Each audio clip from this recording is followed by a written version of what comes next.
This is a production of Cornell University. Good afternoon, everyone. If you can have your attention, please.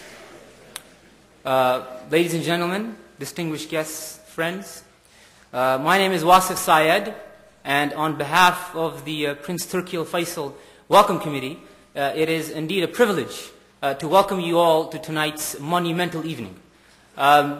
First and foremost, let me get the logistical aspects out of the way.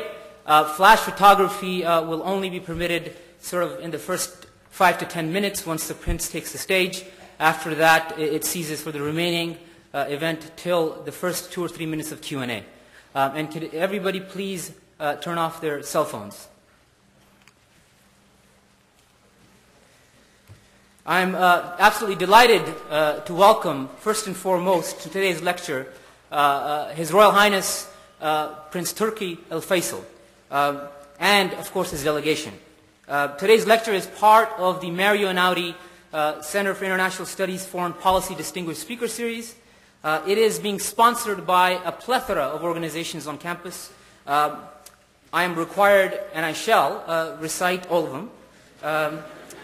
They are as follows: obviously the Prince Turki Al-Faisal Welcome Committee, the Einaudi Center for International Studies, the Johnson Graduate School of Management, the Cornell Law School, the KAUST Cornell University Center, Cornell's Office of the Vice Provost for Undergraduate Education, the School of the Hotel and Administration, College of Engineering, Alice Cook House, Department of Near Eastern Studies, Department of Government, Cornell International Affairs Review, University Communications, thank you Tracy Vosberg and Tommy Bruce, and the Office of the Vice Provost for International Relations, thank you Lori Damiani.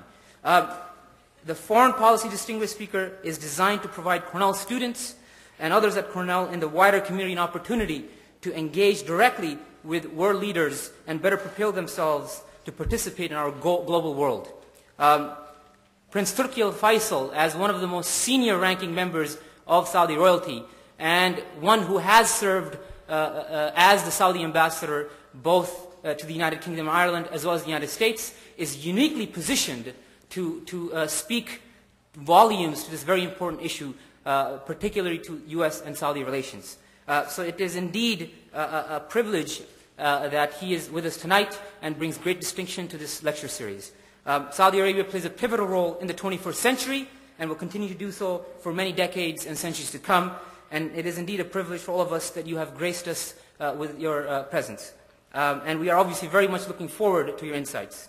On a personal note, and I will digress a little bit, I would like to take this opportunity to thank, profusely thank I should say, Day Hall, with all of whom I've worked with over these years, especially Tommy Bruce, Susan Murphy, Steve Johnson, and of course David Scorton, as well as many others. I'm indebted to all of you. Thank you. With that said, to officially welcome His Royal Highness Prince Turki and to introduce his lecture, I am honored to introduce a good friend and Cornell's president, David Scorton. Before he comes up the stage, he did not want a formal introduction. I will say that he is learning Arabic. He's an eager student, and tonight's introductory remarks by him will be in Arabic. There will be no translation, and so I apologize for that. Just kidding, Dave. In any case, so without further ado, put your hands together for Cornell's president, David Scorton.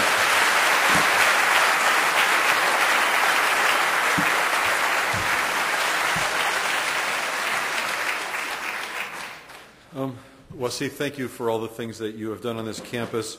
I've been worried that you're a little too quiet and reticent, and I see you're coming out of your shell. It's terrific. It's really good. And for the photographers in the audience, right now you can take as many pictures of Wasif as you'd like.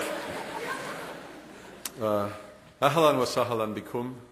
I'm going to go into English now so that Ross can understand the rest of the lecture. Before I have the tremendous honor to introduce our honored guest, I want to again acknowledge General Zinni, who's with us today and who has graced us with his presence during the week.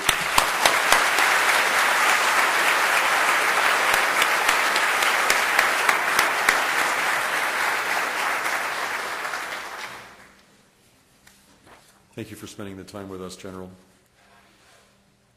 I want to welcome everyone to this Foreign Policy Distinguished Speakers Series lecture, and especially to welcome His Royal Highness Prince Turki Al-Faisal. His Royal Highness is one of the most senior-ranking members of the Saudi royal family, former Saudi ambassador to the United States, a founder of the King Faisal Foundation, the largest philanthropic organization in the Middle East and one of the largest in the world, and current chair of the King Faisal Center for Research and Islamic Studies in Riyadh. I want to add my thanks to those of Wasif, to the Mario Einaudi Center for International Studies, the Office of the Vice Provost for International Relations, the Prince Turki Al-Faisal Welcome Committee, and other sponsors of this event for making this come to fruition. Cornell is pleased, and I'm personally and professionally honored that we have strong and growing interactions with the people of Saudi Arabia. Cornell President Emeritus Frank Rhodes was instrumental in writing the charter and bylaws of the new King Abdullah University of Science and Technology in Saudi Arabia. He currently serves on the Board of Trustees for the new university, which is set to open in September of 2009. I had the honor of being there for the groundbreaking of KAUST, and it's a very impressive vision.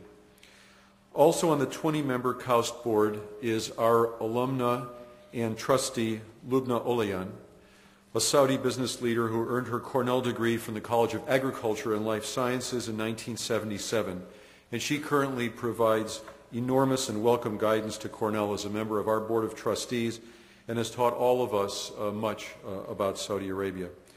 She's also serving as a mentor to me as I learn more about the culture and try to serve as a guide for all of us in this endeavor. Here on the Cornell campus, as Prince Turki had a chance to see today, Professors Lyndon Archer and Emmanuel Janellis are organizing a new interdisciplinary scientific research and education center that will focus on applications and fundamental studies of nanomaterials developed at Cornell with a $25 million grant from KAUST's Global Research Partnership, a very competitive grant that we were very pleased to win. And the Weill Cornell Medical College in Qatar gives us a strong presence in the Middle East, enrolling right now over 200 students from more than 30 countries on 5 continents in pre-medical and medical programs. And Your Highness, last year we were honored to give the first American MD degrees given outside this country in Doha, and I'll be returning there in 10 days' time to give the second batch of degrees. We are delighted that you're with us today to deepen our understanding of Saudi Arabia and its relations with the United States. To tell the group assembled here a little bit about his background, His Royal Highness studied at the Lawrenceville School in Lawrenceville, New Jersey.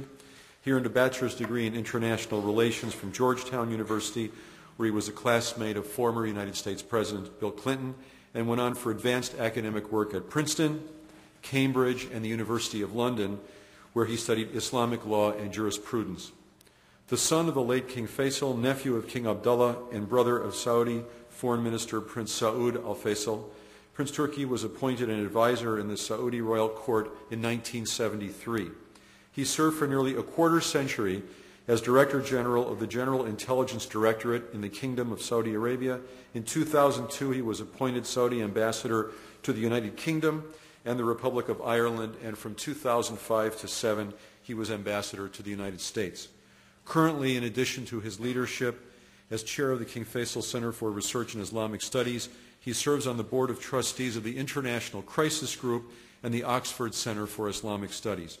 He is also co-chair of the C100 Group, which has been affiliated with the World Economic Forum since 2003. We're very honored that you could be with us today for the Foreign Policy Distinguished Speaker Series. The topic is What We Expect from America, a Saudi Perspective. Please join me in welcoming His Royal Highness.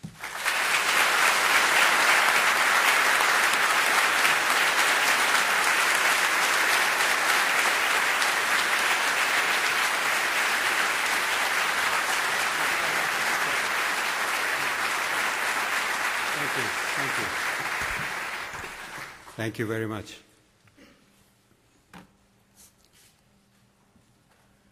بسم الله الرحمن الرحيم والصلاة والسلام على أفضل المرسلين سيدنا محمد وعلى آله وصحبه أجمعين وعلى كافة الأنبياء والمرسلين. When your president sat with me here before Wasif took the stand, he asked me how he should address me. And I said, call me Turki. And that reminded me of my first day at Lawrenceville, so many years ago, when I arrived with a suitcase and feeling extremely lonely, and somebody hit me on my backside and said, "Hi, what's your name?" "Mine is Tom." And I turned and I said, "My name is Turki." He said, "Oh, is that like a Thanksgiving turkey?" That was my introduction to America, if you like. But it was a wonderful experience that I had in school here in the 60s, and subsequently as ambassador as well. And in between, as a government official, I had the privilege and the pleasure to visit your country many times. First, let me thank the people at Cornell for inviting me and for your presence here. Wasif has been indefatigable in arranging this, and Muhammad as well has been helping him, Muhammad al-Shiha, who is a Saudi student here. And I must tell you that both of them give me a sense of being extremely lazy because they're so energetic. But nonetheless, the hospitality and the reception have been overwhelming. And also, I must say that I envy you the beauty of your location here in Ithaca and the Cornell campus. It is out of this world, literally. And when you think of paradise in Muslim terms, this is the place on earth that represents paradise, in my view. So enjoy it.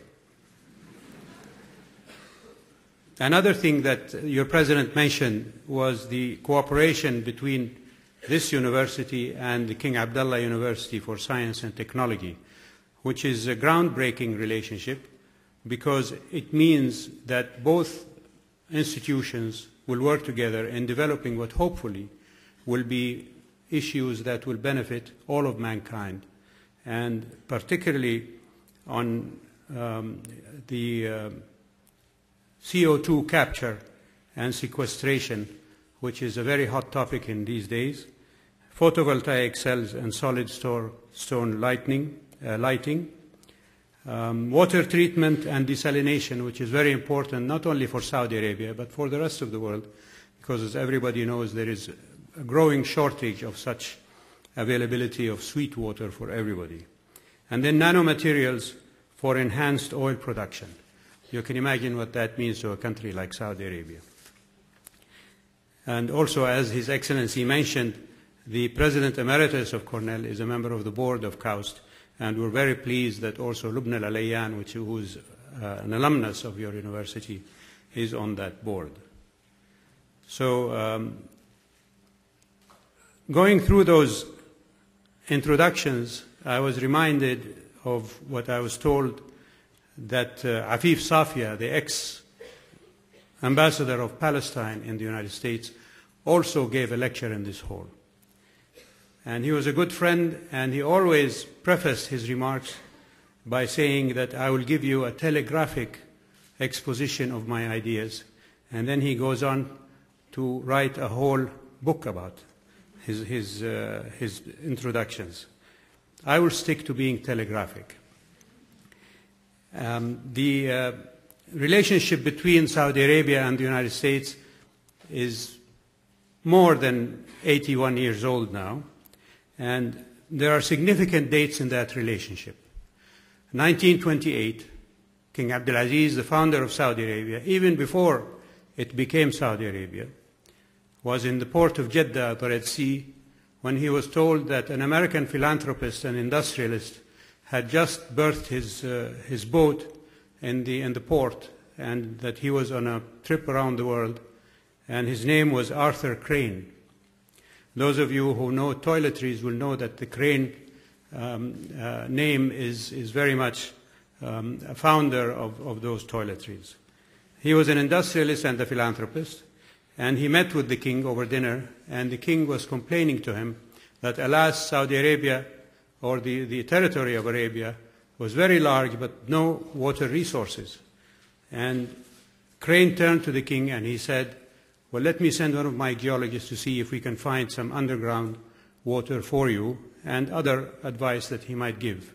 And sure enough, within a year, one of his geologists by the name of Carl Twitchell came to Saudi Arabia, spent 6 months in the country, touring it from north to south, and from east to west, and came back to the king and said, "King, there is no water in Arabia."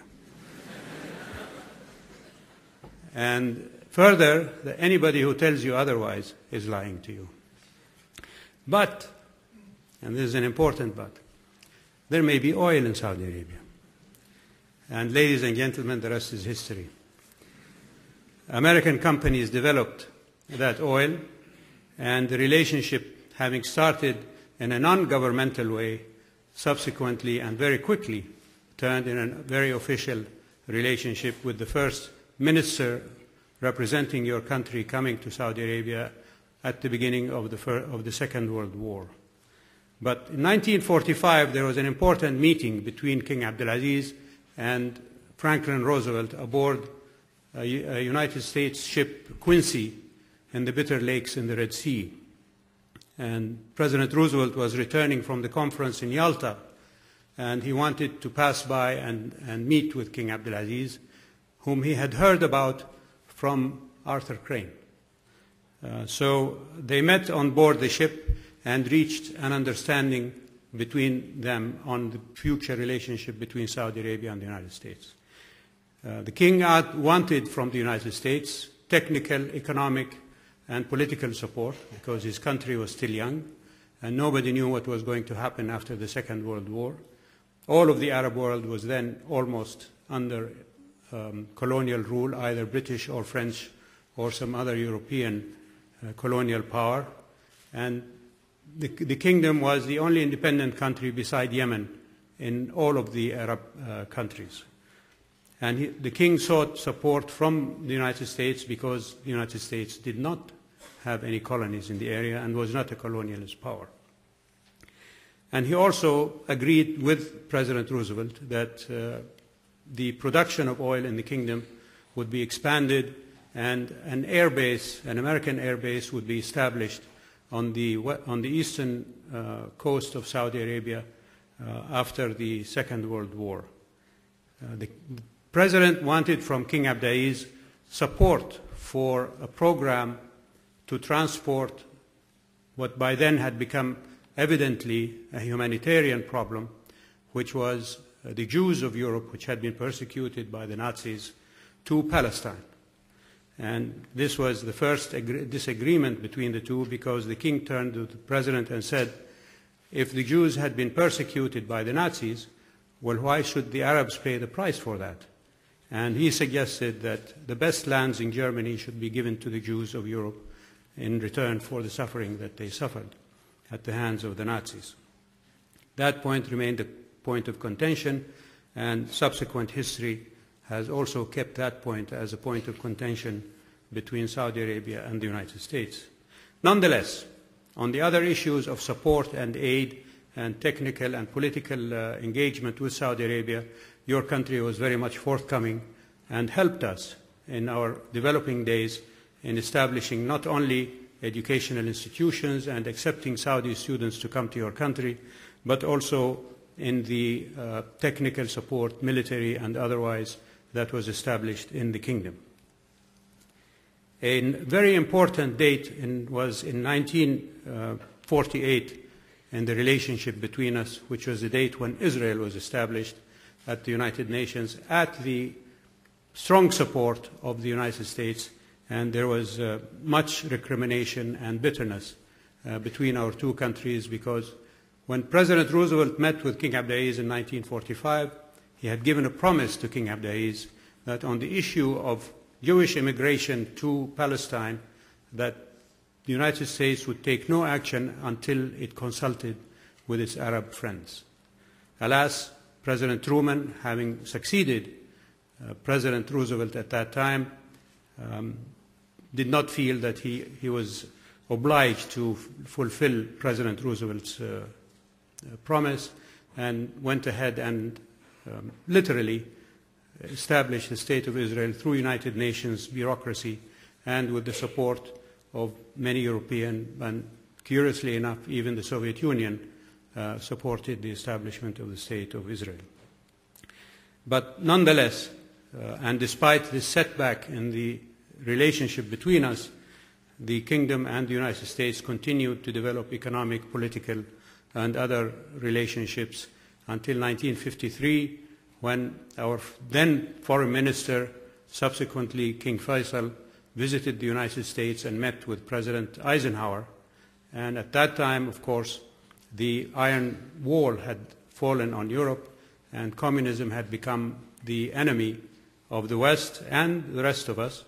And Saudi Arabia and the United States embarked together on a program of combating communism, not just in the kingdom and the area around the kingdom, but also wherever it showed its head. A subsequent important date in the relationship was in 1956, when Britain, France, and Israel invaded Egypt over the Suez Canal dispute. Those of you who are not old enough to remember that, it was very much a time of crisis, and there was, on the Soviet side, a lot of rhetoric about the use of rocketry and atomic weapons to stop the invasion. But the fact was that it was President Eisenhower who literally forced France, the United Kingdom, and Israel to withdraw from their invasion of Egypt.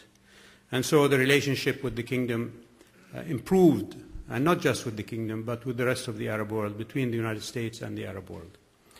In 1962, there was a revolution in Yemen, which was supported by the socialist nationalist forces in the Arab world, led by then Jamal Abdel Nasser, president of Egypt, and also supported by the Soviet Union. Saudi Arabia stood on the other side, supporting the traditional monarchy that was overthrown in Yemen, and President Kennedy at the time equivocated in his support for the kingdom while maintaining verbal support and sending an Air Force squadron to Jeddah to protect Saudi border from Egyptian incursions. He also at the same time recognized the Republic of Yemen, and things went on from there. I could go on a list of dates like that between us, but I will shorten that for you and jump from those days to 1962 to 1973, an important date in the relationship, because it was the time and the year when the Ramadan War started between Egypt, Syria, and Israel, and the subsequent support of the United States for Israel led to Saudi Arabia and the Arab oil-producing countries to impose an oil embargo on the United States and those countries that supported Israel in that conflict. And Foreign Minister or Secretary of State Henry Kissinger began his shuttle diplomacy at that time to try to bring an end, not just to that conflict that started in 1973, but also to the overall conflict between Israel and the Arab countries. And King Faisal only lifted the embargo when he was reassured by President Nixon and Secretary Kissinger that the United States will work to end the conflict in the Middle East. Alas, King Faisal was assassinated in 1975, and subsequent events within the Arab world and also within the United States with Watergate and the removal of President Nixon and the diminution of the effectiveness of the American foreign policy because of the Watergate situation, that promise to bring an end to the conflict between Israel and the Arab world did not come true. More recently, in August 1990, if you all remember, Saddam Hussein invaded Kuwait. And at the invitation of the late King Fahd, your country sent 500,000 troops to Saudi Arabia to repel that invasion. Now you can imagine what 500,000 troops are like coming to any country, let alone a country like Saudi Arabia and troops like United States troops. But nonetheless, because of the foresight of both countries and the friendship that existed between them, not only was that effort successful in repelling the invasion of Kuwait, but also in maintaining the security and stability of Saudi Arabia. And Saudis will remain forever grateful to your country for sending your kids to stand shoulder to shoulder with our soldiers when the need arose for us to defend ourselves. I would jump from there to more recent times. In the year 2000, if you remember, President Clinton began his talks to bring about an end to the Israeli-Palestinian problem through the Camp David talks between then Prime Minister Barak and the President of the Palestinian Authority, Yasser Arafat. In the meantime, in between 1990 and 2000, events on the ground had developed initially in a very positive manner, but subsequently turned sour. And if you remember, after the removal of Iraqi troops from Kuwait, the United States called for a conference in Madrid at which the Arab countries and Israel for the first time sat together, including Palestinian representatives, to negotiate peace for the Middle East problem. From that developed the secretly agreed to Oslo agreement between Israel and the Palestinian Authority, which led to the Oslo Accords and the establishment not only of relations between Palestinians and Israelis, but also potentially between Israel and the rest of the Arab world. Alas, in the year 1996, the Israeli architect of the Israeli side of the Oslo Accords, Yitzhak Rabin, was assassinated by an Israeli terrorist, and things went downwards from then on, with Mr. Netanyahu, who is now Prime Minister, becoming Prime Minister, and not fulfilling some of the promises that the Israeli government had made before that, and Yasser Arafat as well, not living up to some of the promises that he had made, which led finally President Clinton to try to get the Israelis and the Palestinians together. Now, that particular accord, or rather attempt at an accord at Camp David, was initially started totally in isolation of any other Arab country. It was just the Palestinians and the Israelis and the Americans.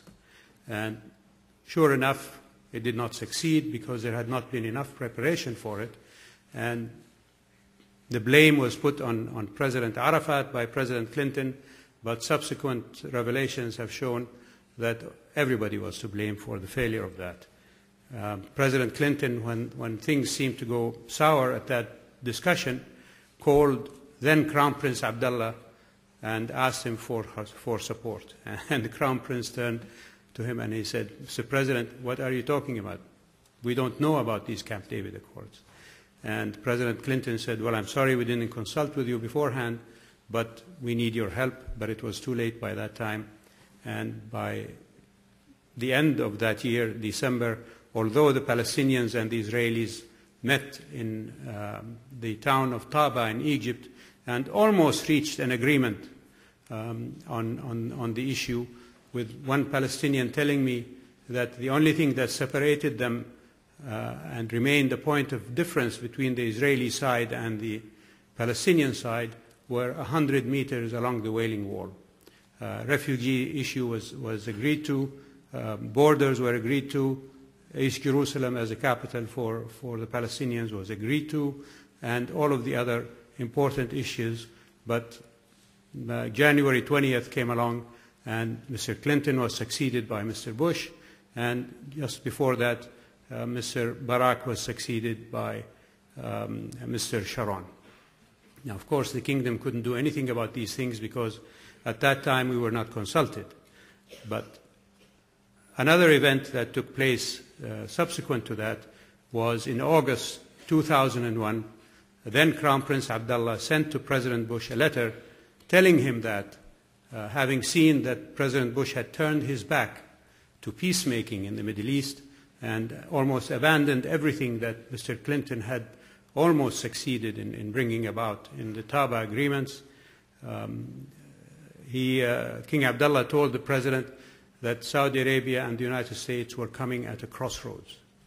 And either we go together in the road that we choose, or we go our separate ways. Of course, immediately that almost acted as a wake-up call to President Bush, and he instructed Secretary of State General Colin Powell to meet with the Saudi ambassador at the time in Washington, Prince Bandar, and they sat together from August until September 10th, 2001, hammering out a formula statement that the President would make, presumably at his speech, which was scheduled for September 12th, 2001, to the General Assembly. And the issue of the two-state proposal of Mr. Bush was agreed to at that interlocution between the Saudis and the Americans, but alas, September 11th intervened and everything had to be put on the table. So the Kingdom and the United States worked very closely during those months to try to bring together some kind of formula that would bring peace to the area. By that time, of course, the second intifada in the West Bank and Gaza had been in full swing, as it were, and bloodshed was widespread in that area. Palestinians and Israelis killing each other left and right, and everybody suffering. September 11th added that further complication, and there was a period of almost hostility, if not downright enmity, between the Kingdom and the United States at that time, because 15 of the 19 hijackers of those days were Saudis. Now, the thing that must be looked at is that despite this hostility that developed in those days, the two governments remained cool-headed and would not succumb to the emotions that arose as a result of that horrific and criminal act. And by keeping cool heads, the two countries managed to overcome the effects of that situation. I remember subsequently in 2005 that King Abdullah, as a crown prince, came to see President Bush in Crawford, Texas, and both of them agreed to a joint program that was made up of the following points. They agreed on energy policy, whereby Saudi Arabia would increase oil production and invest in refining capacity, increase refining capacity, so that there would be no shortage of oil in the market. The United States, in return, would increase research into making oil a cleaner energy source than before. And on other issues, the United States agreed to open up its visa arrangements to allow more Saudis to come to the United States, particularly students. And a joint strategic dialogue committee was established between the Foreign Secretary, by that time Condi Rice, and Prince Saud Al-Faisal, our Foreign Minister.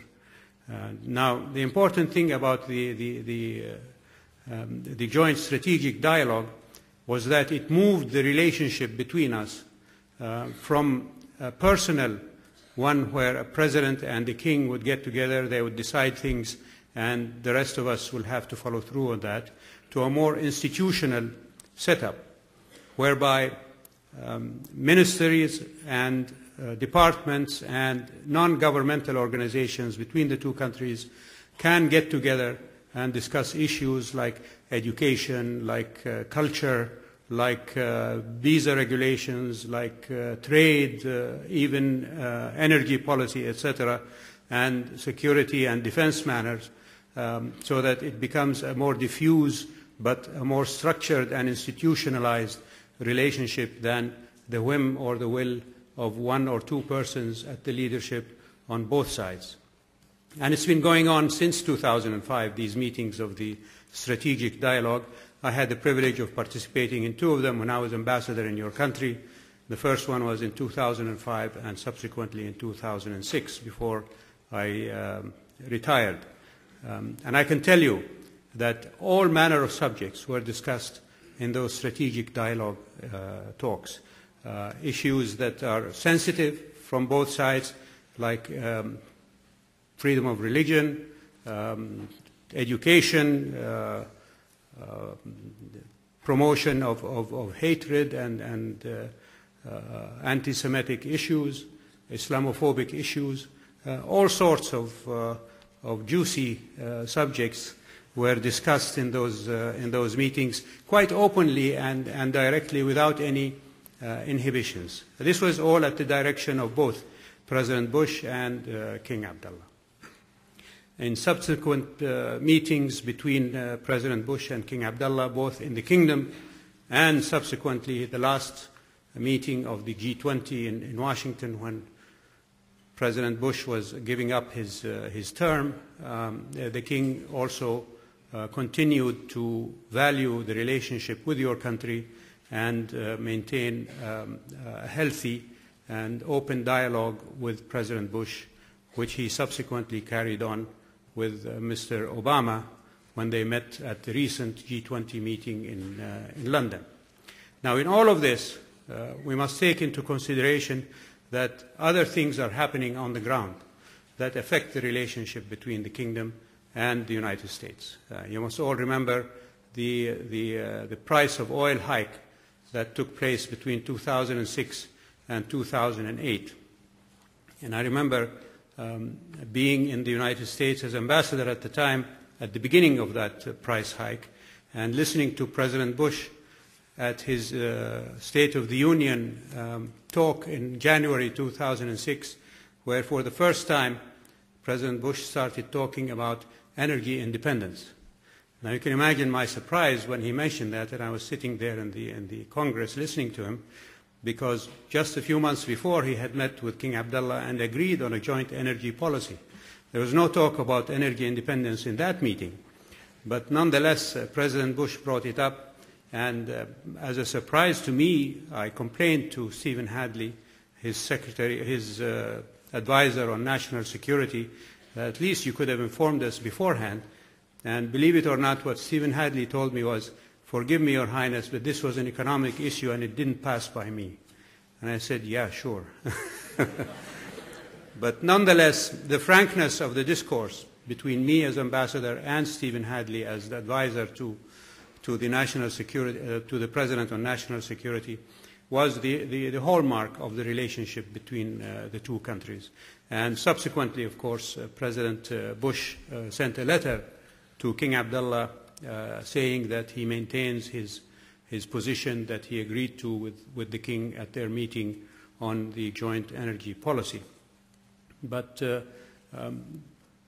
other issues, of course, were Palestine, Lebanon, and Iran and Afghanistan, and all of the hot spots around our part of the world. It's not enough for us to have a hot climate there, but we also have to have hot spots.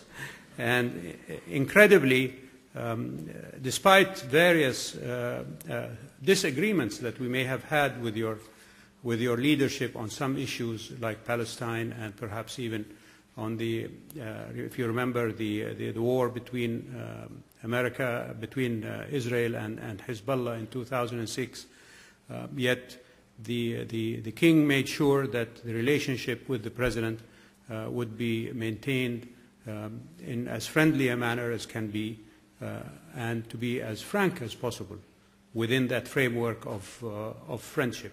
Because there is a saying in Arabic, and I will say it in Arabic first and try to translate it in English. The saying goes like this: صديقك من صدقك لا من صدقك.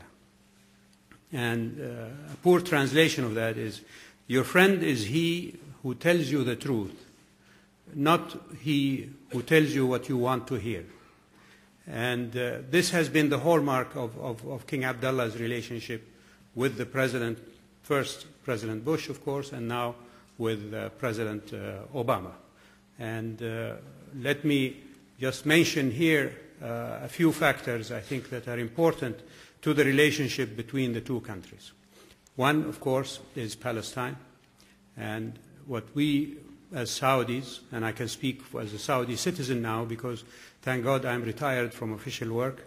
And believe me, retirement is the best thing in the world. I advise it to anybody, even those who are starting work now, retire before you work. But nonetheless, all the plans in the world about the Middle East have been presented and dissected and simply put into pieces and put under microscopes, and everybody knows exactly what is needed for a peace settlement. We don't want any more plans. There's enough on the ground to make for everything else. The other thing we don't want is we don't want President Obama to say to King Abdullah or to President Mubarak or to Bibi Netanyahu or to whoever it is, Bashar al-Assad, come and tell me what you want. No. We want Obama to come and tell us what he wants. In other words, for Obama to put an end vision to this conflict that has bedeviled not just the area but the rest of the world, and where so much bloodshed and costing has been a part of the humanity that should not be. And it is important for President Obama to do that. And I can imagine now that we read that he has invited 3 leaders from the Arab world to come and talk to him about this, President Mubarak and Bibi Netanyahu and Mahmoud Abbas, sitting in the White House, and each one of them will come and will want to tell President Obama, Mr. President, I think he should immediately stop them and say, Mr. President or Mr. Prime Minister, no, don't do that. Let me tell you what I want, and I want your support for what I want. And I think this will galvanize all of us in the Middle East to come together and be more implementative rather than simply rhetorical, because we've had a lot of rhetoric without any implementation. And I've always maintained in my previous talks to American audiences is that politicians, not just in the Arab world, but everywhere, especially when it takes an engagement with the United States, which is the #1 power in the world, they want to be pushed by this big bear behind their back to do things so that they can meet whatever obstruction or opposition within their political framework in their countries and say, the guy is pushing me. You want to tackle this big bear? So it is very important for the United States to play that role.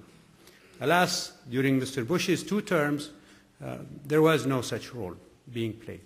And I think that was one of the reasons why, despite Mr. Bush's very commendable and much appreciated statements about a 2-state solution, about the roadmap, about wanting to see a viable Palestinian state contiguous to Israel, nothing was accomplished because the U.S. simply did not push enough.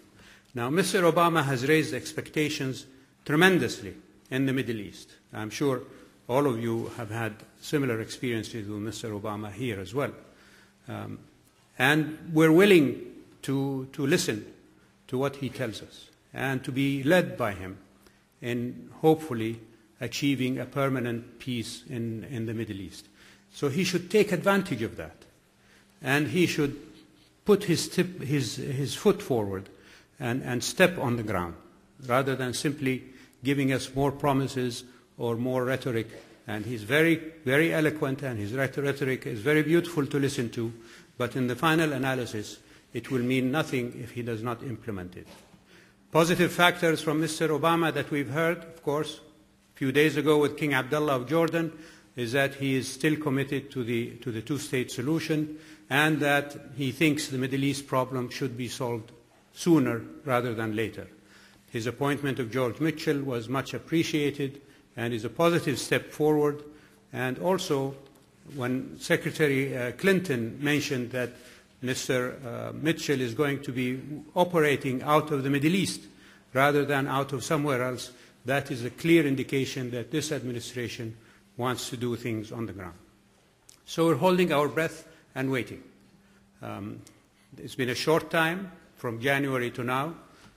I think President Obama has exhausted the lead time for things to be done. I hope that by the middle of the summer, if not sooner than that, that we will see something concrete happening on the ground. Whether it is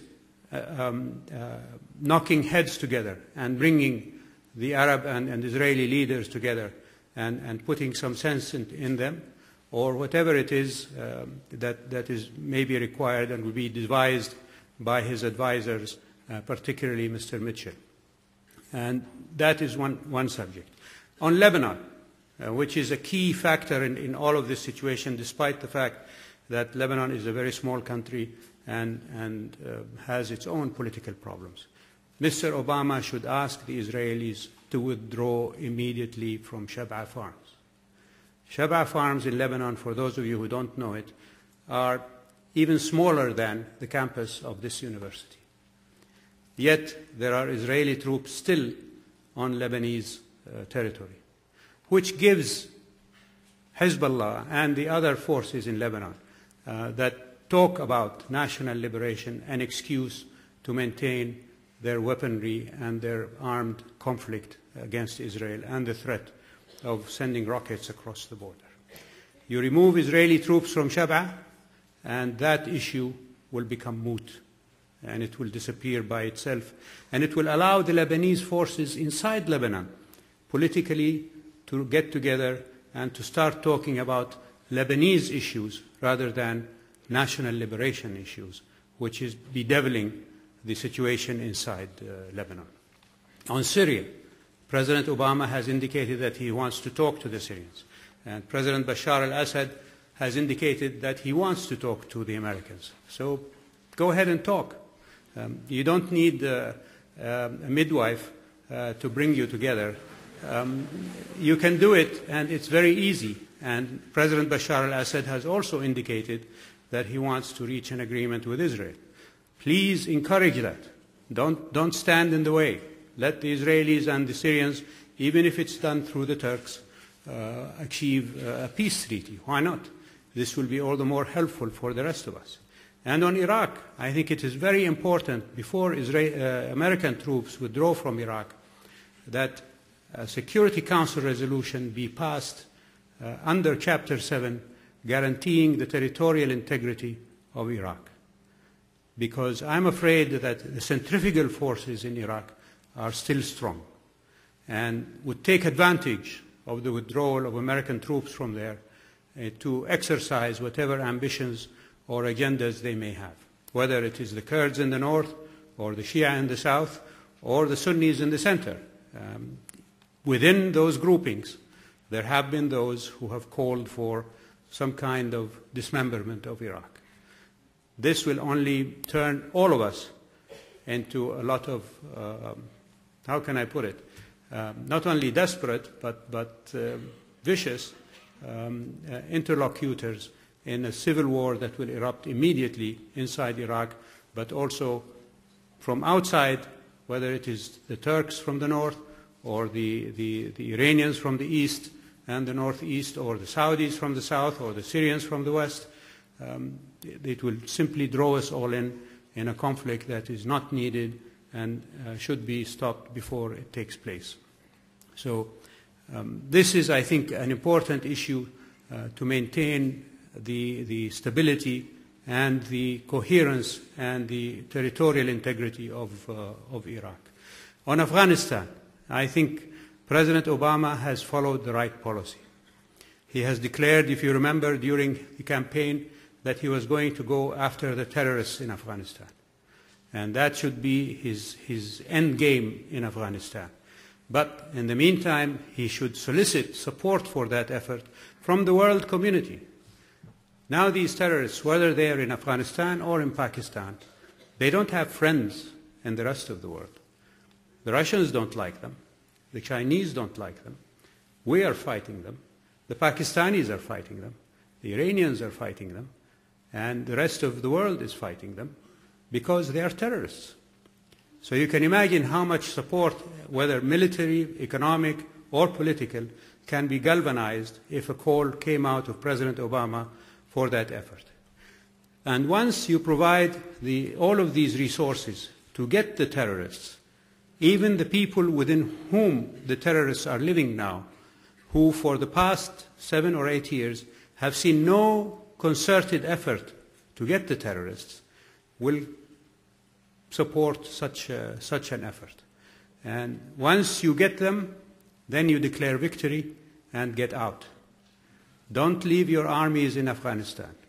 Nobody throughout history has ever succeeded in doing that. Go back to Alexandrian times and more recently to Soviet times. Afghanistan has always been the deathbed of invading armies. So please remember that American armies may be the best equipped, the best trained, but they're not going to fare much better. Eventually, you will have to withdraw from Afghanistan.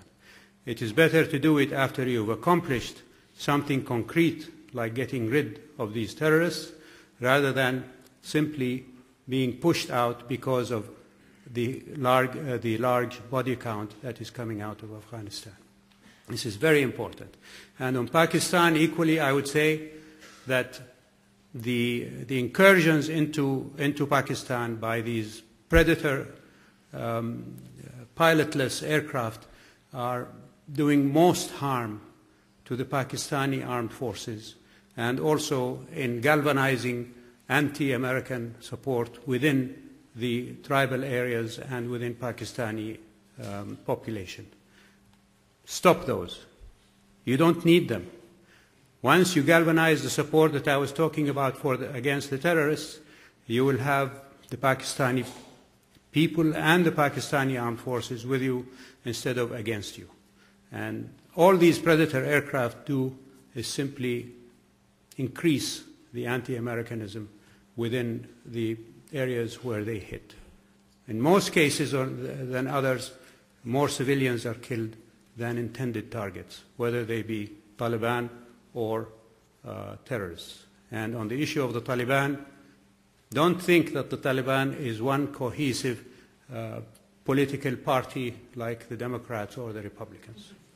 The Taliban is a collection of tribal groupings, some criminal elements, drug traders, and you can wean out and distinguish between those who are nationalists and those who are doing things either for the criminal activity or the drug trade and not. And President Karzai is trying to follow the right thing there in talking with some of these people, and I think he should be supported by President Obama. This is what we heard anyway, but we still have to see what is done on the ground. I will close, ladies and gentlemen, by telling you that it's been a privilege to speak to you, truly. You've been very, very silent, and that is, to me, is a sign of attentiveness, which I don't think I deserve, but now that I have received it from you, I am most grateful for you for doing it. And I say to you again, Assalamu alaikum wa rahmatullah. Thank you very much.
Well, Prince Turki, is it on?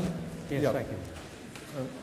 Prince Turki, I want to thank you for a most engaging and eloquent set of opinions and facts, mixed very carefully together. And it is uncharacteristic for Cornellians to be so quiet, but we're going to give them a chance to get even now. We have microphones on both aisles, and I will serve only to moderate. As usual, if you can keep the questions concise, that will allow more people to ask questions, and we have plenty of time. So let's start with you, please. Assalamu alaikum. Thank you, Prince Turki, for coming. So my question is, there are a lot of monarchs in the world, but most of them have parliaments associated with it, like forms of democracy. And with many Saudi citizens pushing for democracy in Saudi Arabia, isn't it time that you either start a parliament or renounce your throne?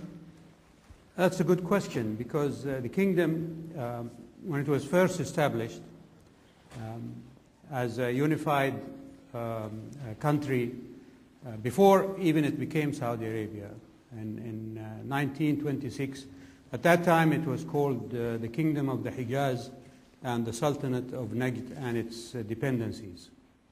And a consultative assembly was established at that time, and it had the responsibility of issuing the laws and overseeing financial aspects, etc. The country, of course, was then still very small, without many resources, but nonetheless, King Abdulaziz wished for that consultative assembly to have the kind of authority that would give it not only respect within the population, but also as a means of alleviating some of the weight of governing from him as king. That consultative council continued to exist until the death of King Abdulaziz in 1953. So from 1926 until 1953, that consultative council existed. From 1953 to 1993, there was a hiatus in which the authority of the Council of Ministers, which was established by King Abdulaziz before he died, but held its first meetings after his death and subsequently, took on the responsibilities, if you like, of legislation as well as financial direction of the kingdom and development programs.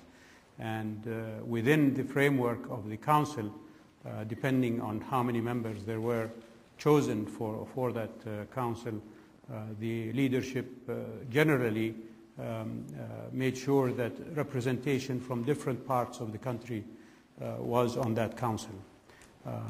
In 1993, the late King Fahd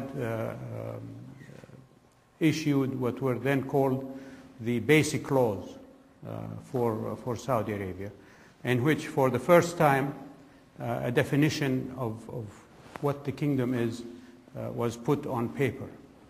And it was identified as an Islamic country, an Arab country, whose constitution is the Holy Quran, and with the establishment, again, of a consultative assembly composed of different members from different parts of the kingdom. Initially, there were 50 members in the consultative assembly, and also within the Basic Law, there was a definition of the separation between the judiciary, the administrative, and the legislative branches of government, and an amendment or a law that governed the succession in Saudi Arabia. For the first time, something written down rather than simply left to practice or custom. And from 1993, there have been amendments to that Basic Law. In the Consultative Assembly issue, the number has increased from 50 to 150 now. And as I said, composed of different parts of Saudi Arabia, mostly people who have had either experience in business or government or in other matters. And if my figures are not right, more than 70% of those members of the Consultative Assembly today have PhDs either from American universities or international universities, including Saudi universities. In 2005,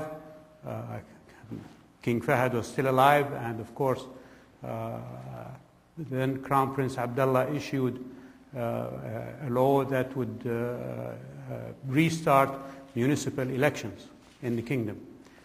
And more than 180 municipalities participated in that practice, and the next round is coming up next November. It's a 4-year term, and so from 2005 to 2009, the terms of the people who are elected will come for renewal or for new members to be elected. So these are just some steps I'm giving you very briefly as to where the kingdom is heading as far as so-called, and I say between quotation marks, democratization. Because if you look at what democratization has meant in previous experience, it's a wild swing from way to the right to way to the left. And as far as the kingdom is concerned, we'd like to see that process coming out of the kingdom and taking advice from those who have preceded us. So when it came to the question of municipal elections, we invited experts from United Nations organizations and from different governments like the German government and other governments to come and advise us on how to make elections effective rather than simply a sort of a picture show for people that can point, yes, they have elections. We want them to be meaningful rather than simply cosmetic. And we're still in our baby steps, if you like, when it comes to so-called representative government. But we're heading in that way. And my view is that in the next 5 to 10 years, we will see that members of the Consultative Assembly will also be elected in the kingdom. And also I forgot to mention that each province in the kingdom, we have 13 provinces, has its own council under the guidance of the governor of that province. And I think sooner than the National Consultative Assembly, these councils of governorships will become elected and have more responsibility. So it's a learning process for us, but I think we're heading in the right way. Some people, of course, point to the fact and say that you're going about it very slowly. That's a matter of opinion. And as far as the kingdom is concerned, we'd rather be sure rather than quick.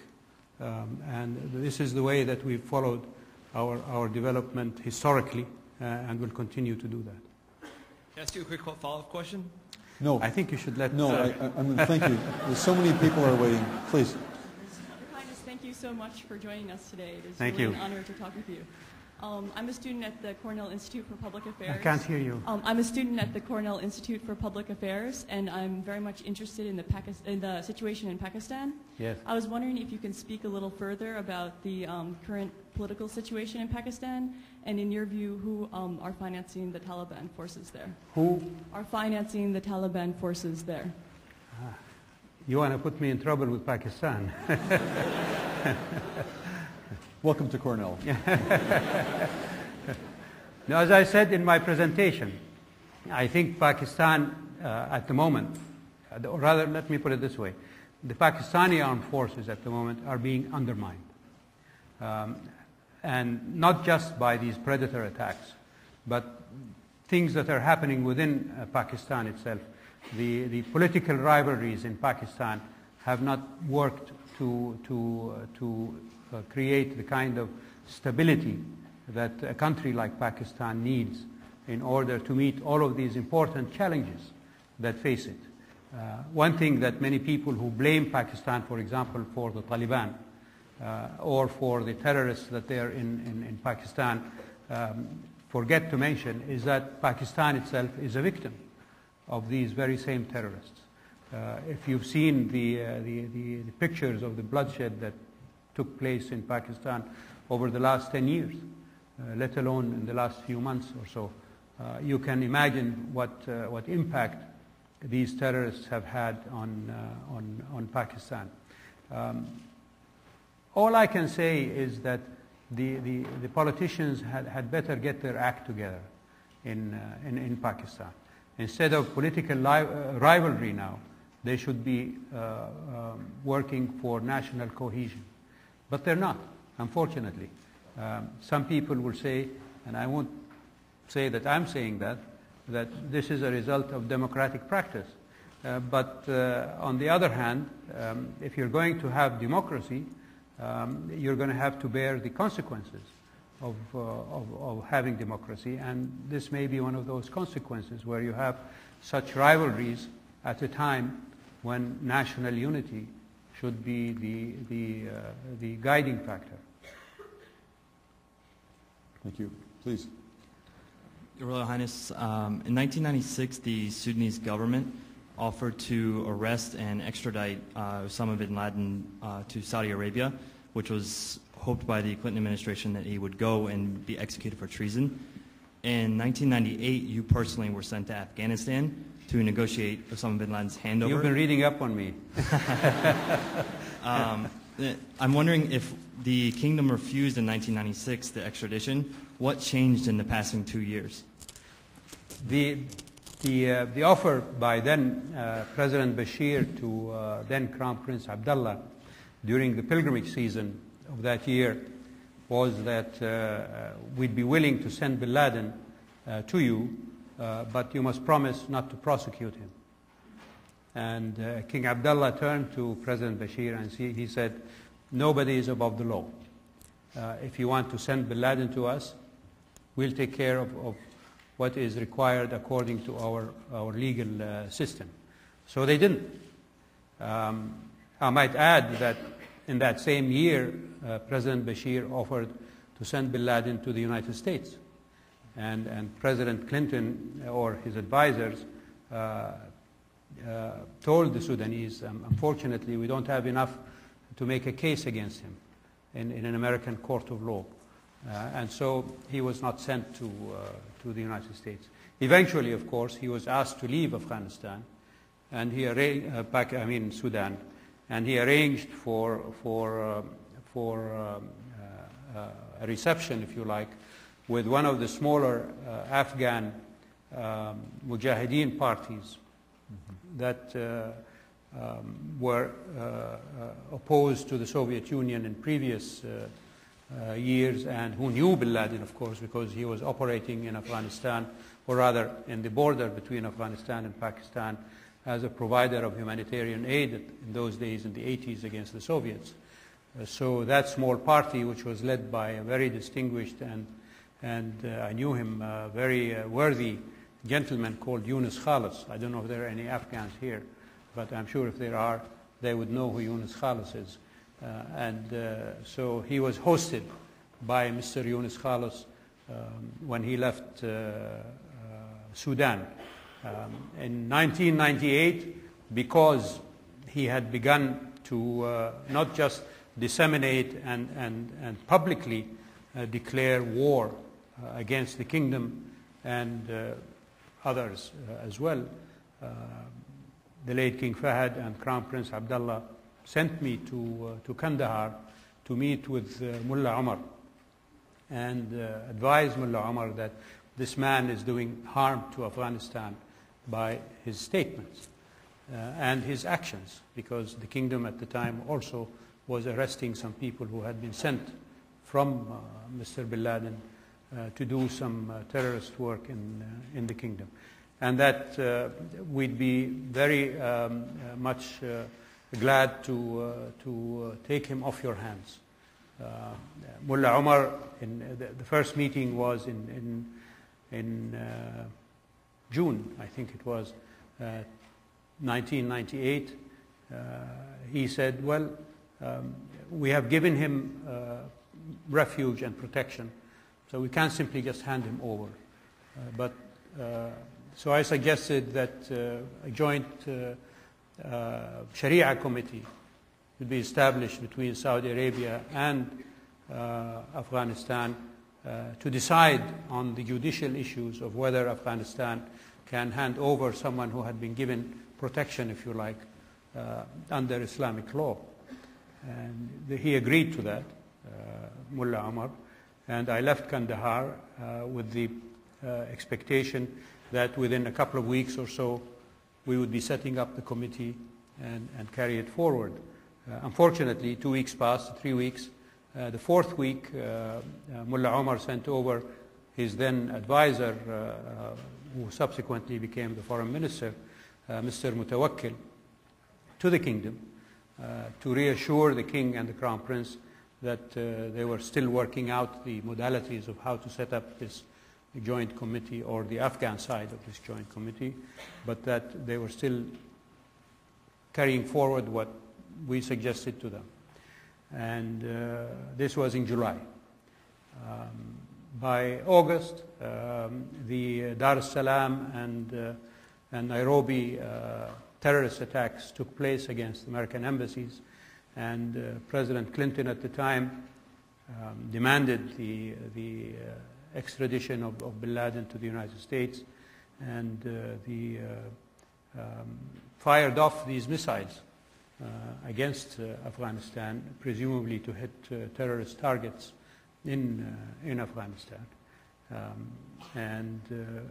When by September we had not received any answer from the Afghan government about this joint committee, I was sent again to Kandahar to meet with Mullah Omar, which I did. And in that meeting, he was a completely different man from previously. Previously, he had been very cooperative, very pleasant, very hospitable, and so on. But in this meeting, he was extremely strident and even insulting to Saudi Arabia, saying things like, "How can you persecute such a worthy individual like bin Laden? Why don't you," pointing at me, "why don't you put your hand in mine and let us go together and fight the infidels, and bin Laden will be our partner," etc. So I just stood up and said, "Mr. Muhammad Mullah Omar, what you're doing is going to bring harm to you and to your country." And I left. That was the end of our relationship with the Taliban government at the time, because diplomatic relations were suspended. Our embassy was closed in Kabul, and we closed their embassy in Riyadh, and the rest is history. Thank you. Over here, please.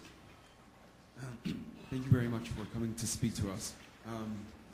I was wondering, what's the barometer for stability in Afghanistan that the United States would know that it can withdraw, and how can the United... Can you repeat the question, please?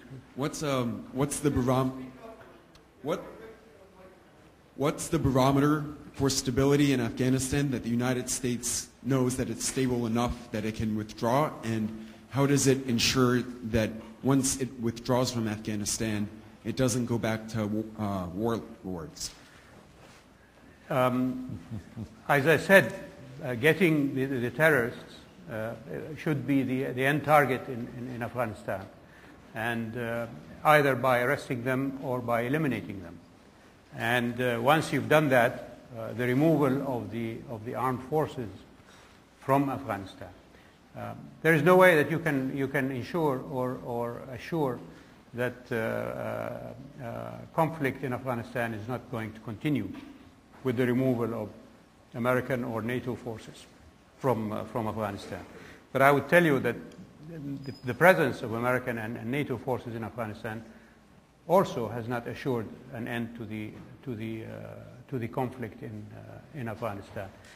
My point about the removal of American forces and NATO forces from Afghanistan is that more and more, and the longer they stay there, the more you will have the people turning against these forces, and it becomes an issue of national liberation again, with foreign invaders this time being the Americans and the NATO forces becoming the targets of Afghan opposition, and there will be more galvanizing around that call of repelling the invader rather than concentrating on getting the terrorists or whoever is doing the harm there. And it is from that context that I think the Americans and the NATO forces should leave, but only after achieving that target. There has to be a finality.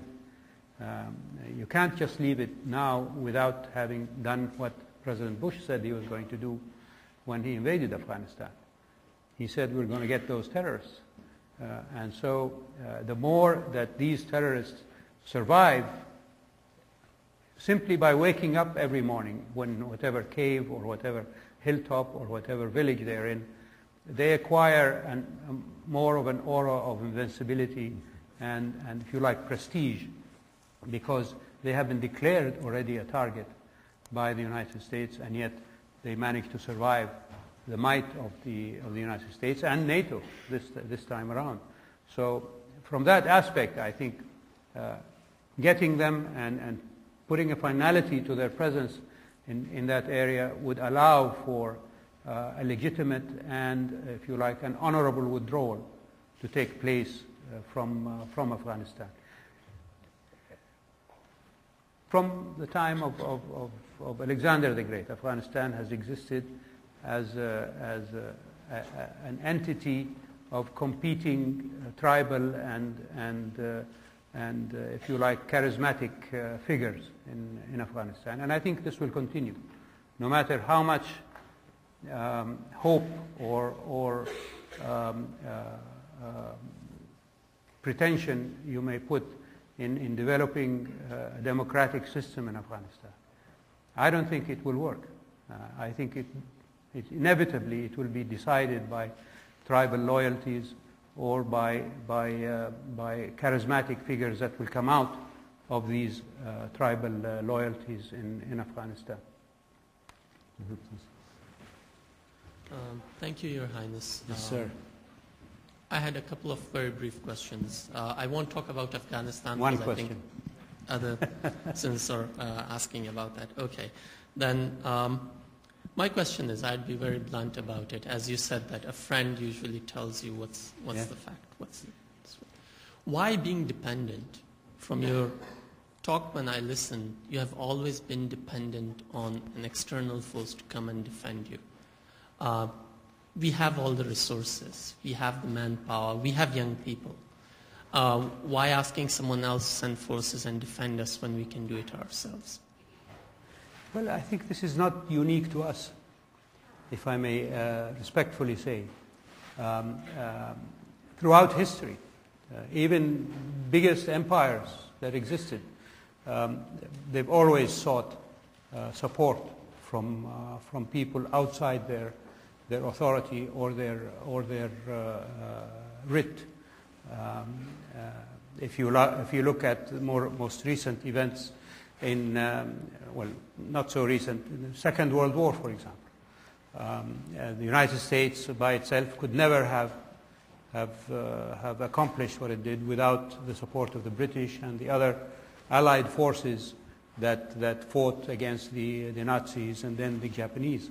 And more recently, whether it is in Afghanistan or in Iraq or whatever, President Bush went out of his way to try to get alliances made with other countries. So when a country like Saudi Arabia is faced, for example, with a crisis like we did during the invasion of Kuwait, we recognize that our native resources, if you like, will never be enough to overcome what had been arrayed against us by Iraq. So we sought support from all over the world. And as I said, we've been very grateful to those who supported us. We had 33 countries that came together in that effort, and they were extremely helpful and forthcoming. So it is not just us who seek support from others. The whole world, whenever it faces a crisis, needs support from somewhere. Thank you. Yes. Good evening, Your Highness. My name is Jack Lowe, and I'm a first-year graduate student at the Cornell Institute for Public Affairs. And I had a question regarding how is Saudi Arabia in the decades to come, as it hopefully experiences economic growth and potentially Western-style social progress, how would the kingdom balance those sorts of things with the conservative elements in society? Good question. In terms of the continuing economic development, the kingdom recognizes that its natural resources, particularly oil, is a depletable resource. And hence put in place a program that develops our undepletable resource, if you like, which is our human resources. Hence the very vast educational program that has been established in the kingdom. The last budget, for example, in Saudi Arabia, slightly more than 25% of the budget is devoted to education. The scholarship program that King Abdullah established in 2005 now has not just in the United States alone, there are now 20,000 Saudi students spread all over the United States. And there are literally thousands of others spread all over the world, whether in Europe or in China or in Japan or you name it. Yani, wherever any educational institution will take Saudi students, you will find Saudi students there. So that is the concentration is on the human resources so that they can acquire the skills and the know-how to be able to face the challenges that are coming at us in the future. And on the other issue was what? How to balance that sort of progress with conservative elements in Saudi society. Right. Well, when it comes to issues like education, like providing health services, like, for example, human rights issues, women's rights issues, all of these things, the belief in the leadership, and I think in the majority of Saudis, is that these issues are pretty much within Islamic belief and are not necessarily, as you put them, Western values.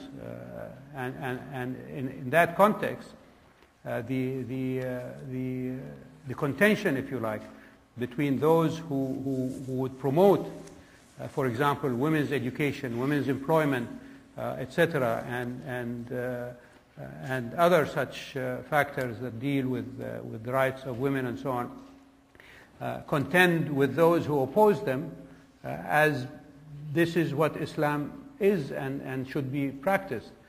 Not that this is what the United States is doing and therefore we must imitate the United States. And so that is how you deal with these conservative, as you call them, elements in the kingdom. But in any society, you're going to have people who have different points of view. Those who will see that traditional values, between quotation marks, are values that they hold, and therefore they feel that they should protect them and prevent others from undermining them. Whereas those who look to the future believe that, well, maybe some of those values need to be re-evaluated in order to meet the challenges of the world. And you have that contention always between these forces within a society. And the kingdom is very much like that. Thank you. Hi, thank you again for coming. It was very enjoyable. You mentioned earlier that before the U.S. withdraws from Iraq, they should ensure territorial stability there. What do you feel is the best method for ensuring that, and how should the U.S. go forward, and what should the objectives be to make sure that Iraq is stable enough for us to withdraw? The United Nations Security Council should be asked by whether the United States or by Iraq or by a joint group of countries to issue a declaration guaranteeing Iraq's territorial integrity under Chapter 7. And it's important to say under Chapter 7 because that is the article in the United Nations Charter that allows for the use of force. You have to put a credible face to a resolution like that, to meet whatever either internal ambitions that some politicians may have in Iraq for going their separate way, or for external ambitions that may come from countries around Iraq to take advantage of what might arise in Iraq when the United States withdraws its forces from there and some disturbance arises, that they want to take advantage of that. So this is my contention, is that having this resolution in place will forestall those kind of ambitions, either from internal forces or from external forces. Thank you. Assalamu alaikum. Alaikum assalam wa rahmatullah. My name is Rafael Mahmoud. I'm an Iraqi-American student at the law school. Thank you, Your Highness, for coming here today and sharing your wonderful insights with us. I'd like to ask you just about where you see the future of Iraq and the role that the kingdom could play in helping to stabilize the country, bring some stability, maybe bring the parties together, and where you see the future of that nation. I have to be hopeful, because I can't believe that the Iraqi people will continue to allow what's happening or what happened in the past to happen. The kingdom, in November 2003, soon after the toppling of the Saddam regime in Iraq, was the first country to call for a meeting of the regional countries, the neighbors of Iraq, in order to see how we can deal with what has happened in Iraq. At that time, there was not yet an Iraqi government. Mr. Bremer was still the head of I think it's called the CAP, and so there was no Iraqi representation on that meeting. But in subsequent meetings, Iraq became a full member, and subsequent to that, the United States joined and the United Kingdom joined, and it became a larger grouping that included countries like Iran, Turkey, Saudi Arabia, Syria, Egypt, Bahrain, and Kuwait, as well as the United States and the UK. And they meet regularly now, including Iraq, to see how we can be helpful to Iraq. The kingdom was the first country to bring together religious leaders from Iraq, whether Sunni or Shia, in a meeting in Mecca in 2005. In the holy month of Ramadan, and have them sit down together and discuss the differences that were then very much on the ground in Iraq between Shia and Sunni. And they came out with various resolutions, etc., and hopefully were helpful in dealing with some of these sectarian challenges that were happening in Iraq there. The kingdom was also the first to call for Iraqi political discussions to take place under the aegis or the banner, if you like, of the Arab League in Cairo in November 2005. And all of you remember the meetings that took place in the headquarters of the Arab League. One of the more amusing incidents in that meeting, I was not there, but I was told by those who were, was that when all these Iraqi politicians from all shades of the political spectrum sat in a hall like this, and each one had a chance to get up and speak, one of them stood up and he said, "I am the head of the Communist Party in Iraq, and you're all scoundrels and criminals," and etc. Immediately, there were those within the Iraqi's president took offense at that, and huffily got up and left the room and wanted to go back to Baghdad. So Amr Moussa, the Secretary General of the Arab League, and our Foreign Minister ran after them, and then the Foreign Minister turned to Amr Moussa and said, "Look, if we see that they're sitting on the chairs in the outside hall, then they're not serious about running. But if they've already left the door, then we have to hurry up and get them back." And sure enough, once they left the doors of the conference hall, they were all sitting on the grounds. But they went to them and I said, "Look, this is a free-for-all. Or everybody has a right to express their opinion, and you're all here to express. And why should you take offense at this man who is insulting you? He's just one man. The Communist Party in Iraq is not the most representative, if you like, of Iraqi political forces there. So are you going to let this guy drive you out of your what is rightfully yours? And so they came back, fortunately, and so on. So the kingdom has been very actively involved in efforts to bring together Iraqi political factions within and also outside support for Iraq. And will continue to do that. I hope that in the next few months or so there will be a Saudi ambassador named in Iraq where he can take residence and meet the requirements and the necessities of having such representation in Iraq. We're going to take one more from each side, please. Hello, and thank you for speaking with us tonight. I was wondering, you spoke earlier of the importance of action over rhetoric. Yes. And what actions have Saudi Arabia taken against terrorist groups such as Hamas and Hezbollah? And how do you think that peace can be brought about in Israel when groups such as Hamas have it in their charter to bring about a violent destruction of Israel?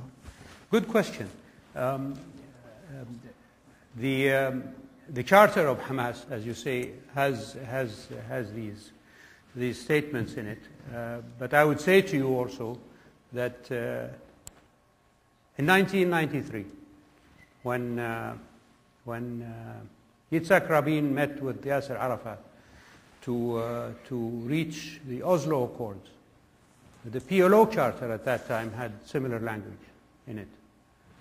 Yet that did not prevent Mr. Rabin at that time to sit down with Mr. Arafat. One of the things they agreed about was that the PLO should remove these articles from its charter, and they did that, and developed a working rapport between Arafat and Rabin until Rabin was assassinated. So having these clauses in these charters, in my view, should not be a block to ostracize or to remove from any political discussion a group like Hamas, for example. I think Hamas should rather be brought in and drawn in to any political discussion with the hope and the intention of eventually they would get over these issues as the PLO did and remove that kind of language from their charter. And Saudi Arabia believes that the support that we can give to the Palestinian people is what we concentrate on. We followed to the letter all of the United Nations restrictions on sending aid to Palestinian territories that excluded Hamas from receiving that aid.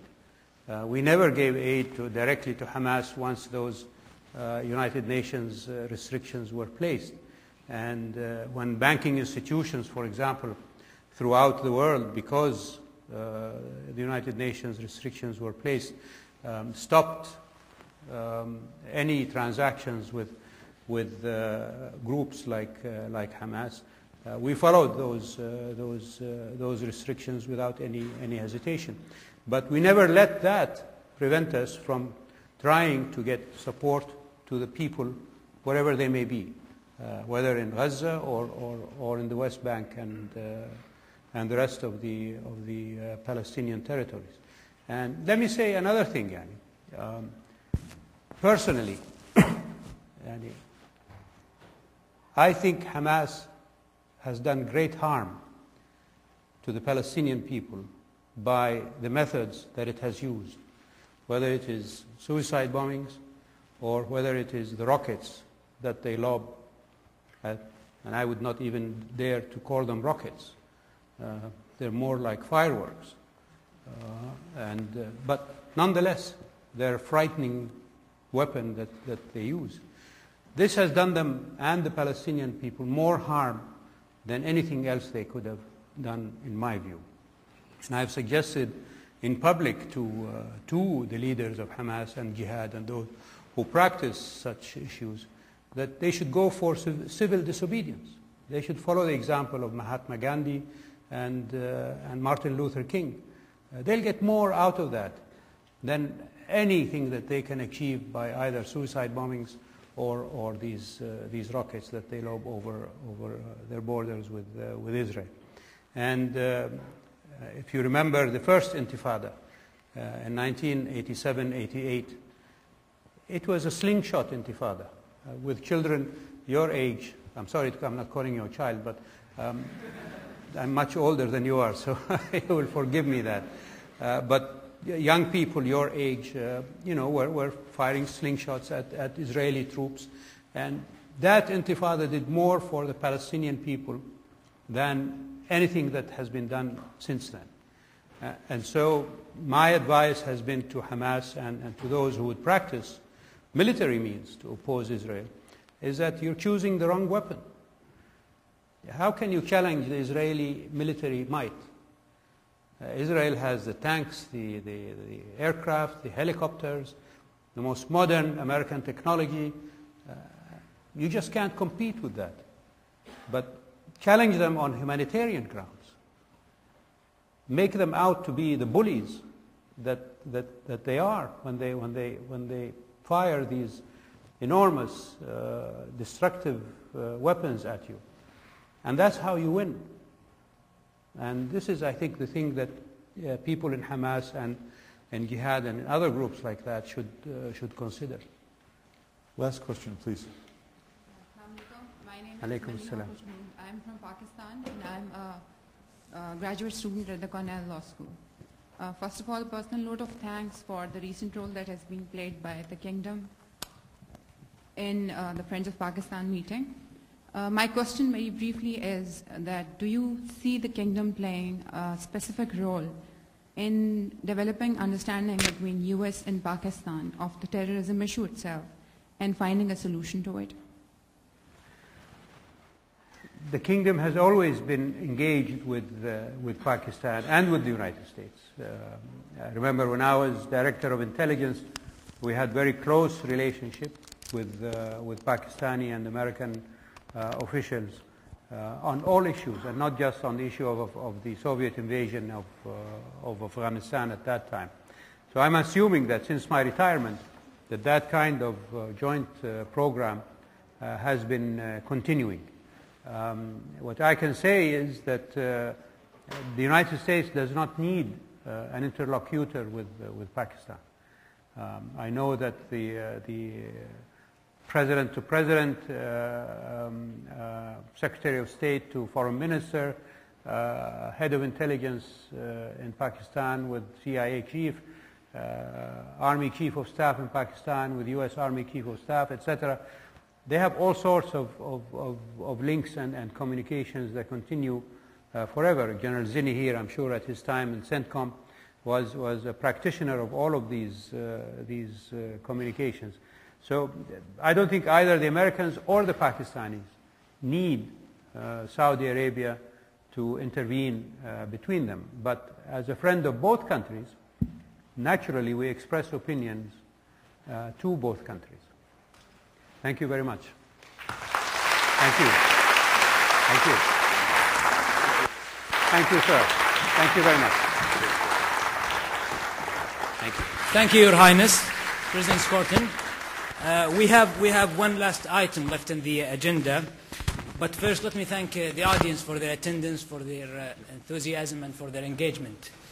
I'm sure that this event has given all of us a new perspective into the topic of Saudi-U.S. relationship, and I'm happy to see that. I understand that having the event done earlier than usual in the day, many students had to miss classes. One or two, I missed 6 classes, but well, I hope our professors forgive us. If not, probably the Prince would talk to them. So we could get that done. But you're not going to get away with it. But at this moment, I would like to ask President Skorton to present a plaque of appreciation to His Highness.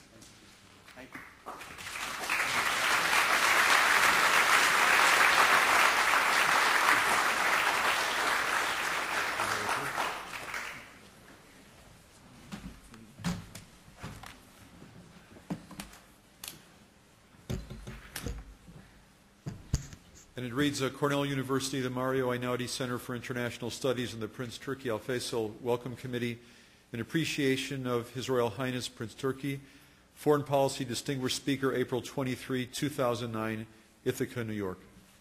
Thank you.